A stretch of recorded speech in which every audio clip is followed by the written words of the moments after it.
สำหรับបងដែលចង់ដឹងទីតាំង48កាហ្វេនៅកន្លែងនេះបងកុំភ្លេចមើលវីដេអូនេះរហូតដល់ចប់បងនឹងដឹងថាទីតាំងហ្នឹងនៅម្ដុំណាសំខាន់ណាស់នៅនឹងគឺទេសភាពស្អាតខ្លាំងមែនតើបងអាចមើលតែវីដេអូទៅគឺដឹងហើយ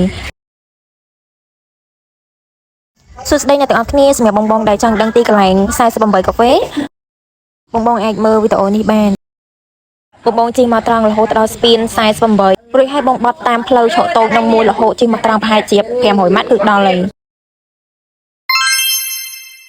ហើយនេះគឺជាទីតាំងហាង48កាហ្វេបងគ្រាន់តែចូលមកដល់ភ្លាមគឺមានន័យថាអារម្មណ៍ refresh ខ្លាំងមែនតើហ្មងឌីកគឺស្អាតមិនត្រឹមតែប៉ុណ្្នឹងទេណាសំខាន់ណាស់ការរៀបចំរបស់គេចេញមកគឺ clean ហើយស្អាតទៀតអ្នកទាំងអស់គ្នាសំខាន់ណាស់គ្រាន់តែបងប្អូនចូលមកដល់គឺមានអារម្មណ៍ថា refresh ខ្លាំងមែនតើហ្មងពួកអី vibe នៅហ្នឹងគឺរបៀបថាចេញមកគឺពណ៌បៃតងអ្នកទាំងអស់គ្នាសំខាន់ណាស់កាហ្វេទាំងហ្នឹងក៏ឆ្ងាញ់ដែរ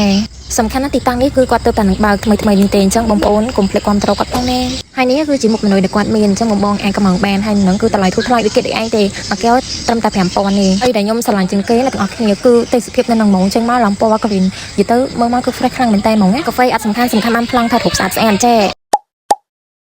នេះគឺជាទិដ្ឋភាពពេលល្ងាចខ្ទង់ម៉ោង 5 ម៉ោង 4 ហ្នឹងនិយាយថាអូយស្អាតខ្លាំងមែនតើហ្មងអ្នកដែលចូលចិត្តទិដ្ឋភាពនេះគឺដែលមិនអាចបោះយាយបានទេទិដ្ឋភាពបែបនេះហ៎